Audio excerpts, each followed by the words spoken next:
চট্টগ্রামে বাংলাদেশ জাতীয় দলের ক্রিকেটার নাঈম হাসানকে অটোরিকশা থেকে নামিয়ে মারধর এবং থানায় নিয়ে হেনস্থা করার অভিযোগে 2 পুলিশ সদস্যকে সাময়িক বরখাস্ত করা হয়েছে। ঘটনা জানাজানি হওয়ার পর ক্ষোভ ছড়িয়ে পড়েছে সব মহলে। দায়ী পুলিশ সদস্যদের দৃষ্টান্তমূলক শাস্তির দাবি জানিয়েছেন নাঈমের পিতা। চট্টগ্রাম থেকে মনিরুল ইসলাম পারভেজের পাঠানো তথ্য ও ছবিতে ডেস্ক রিপোর্ট। তো আমার জায়গায় যদি অন্য সাধারণ মানুষ থাকতো, আপনারা কেউ আসতেন না, ওই 100 মানুষ 150 মানুষ কোশ্চেনও করতো না। ঢাকায় প্রিমিয়ার লিগের খেলা শেষ করে শুক্রবার রাতে চট্টগ্রামের বাসায় ফিরছিলেন নাঈম হাসান। ফ্লাইট ডিলে হওয়ায় রাত 10টা 20 তিনি চট্টগ্রাম পৌঁছান। অটোরিকশা নিয়ে লালখান বাজার এলাকায় আসলে কয়েকজন ডিবি পুলিশ পরিচয়ে তাকে থামান। জাতীয় দলের ক্রিকেটারের পরিচয়পত্র দেখানোর পরও খুলশী থানার এসআই শফিকুল ইসলাম সহ কয়েকজন তাকে মারধর করে। থানায় নিয়েও তাকে হেনস্থা করা হয়। অনাকাঙ্ক্ষিত সেই ঘটনারই বর্ণনা দেন নাঈম হাসান। আজকে আমার সাথে হয়েছে, কালকে আরেকজনের সাথে হইলে ও কার কাছে যাবে? ওর জন্য আপনি আসবেন না।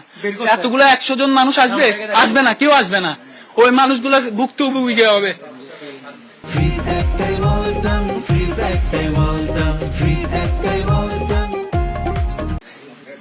যে পুলিশের হাতে যদি আপনার মানুষ সেফ না থাকে, তাহলে আল্লাহ কি পাই।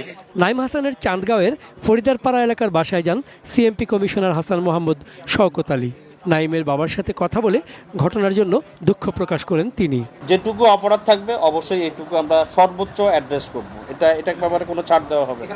কোনো পুলিশ সদস্যের ব্যক্তিগত আচরণের জন্য, আনপ্রফেশনাল আচরণের জন্য পুলিশ বিভাগ এটার দায়িত্ব নেবেন, এটা তাকেই নিতে হবে।